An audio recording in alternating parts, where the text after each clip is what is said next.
Hello and welcome to another installment of STD Zip with me, Alicia.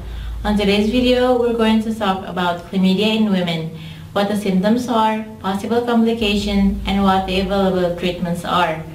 Chlamydia is a sexually transmitted disease or STD caused by bacteria called Chlamydia trachomatis. Although you may not be familiar with this name, chlamydia is one of the most common STDs. Because most of the time, this disease is asymptomatic.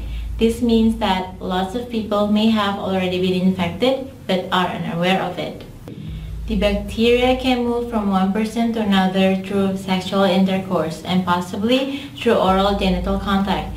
If someone touches bodily fluids that contain the bacteria and then touches his or her eye, a chlamydial eye infection is possible.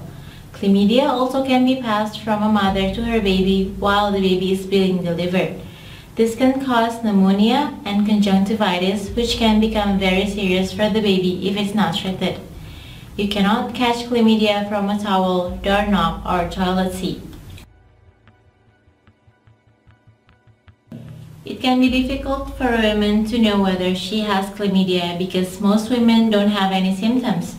Therefore, it's very important to see a doctor at least once a year if you are sexually active. But when the symptoms do occur, they are usually noticeable within 1 to 3 weeks of contact and can include the following: abnormal vaginal discharge that may have an odor, bleeding between periods, abdominal pain with fever, pain when having sex, itching or burning in or around the vagina, and pain when urinating. Much less often, symptoms are present and may cause unusually painful periods and itching or burning in and around the vagina.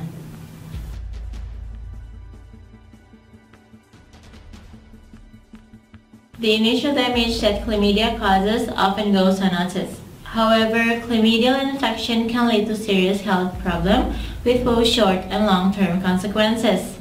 In women, chlamydia can spread to the uterus, ovaries, or the fallopian tubes. This can cause a condition called pelvic inflammatory disease or PID. Women may also develop an inflammation of the cervix or an infection in the Bartholin's gland near the vaginal opening. Very rarely can women develop a reactive arthritis. Perhaps one of the more serious complications of chlamydia in women is the fact that this infection may render many women incapable of having children. As chlamydia is known as the silent infection, there's a good chance that women might discover she is infected only after chlamydia has inflicted irreversible damage to her reproductive organs, effectively rendering her infertile.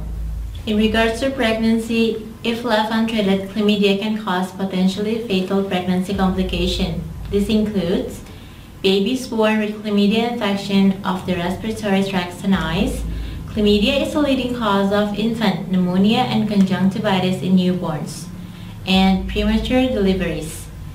It's better to prevent chlamydia than to treat it, and the only way to completely prevent the infection is to abstain from all types of sexual intercourse. If you do have sex, use a latex condom every time. This is the only birth control method that will help prevent chlamydia.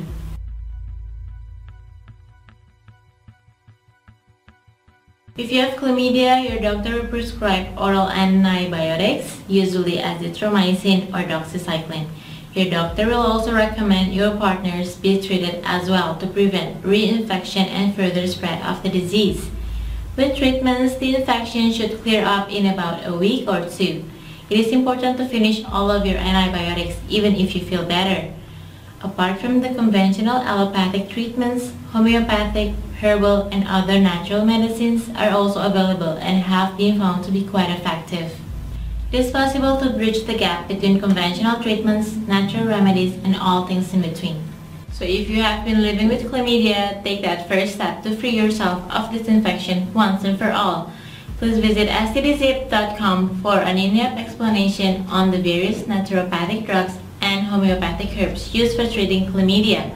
You will also find articles on a number of preventative measures you can take to minimize your risk of getting chlamydia, as well as preventing future reinfection.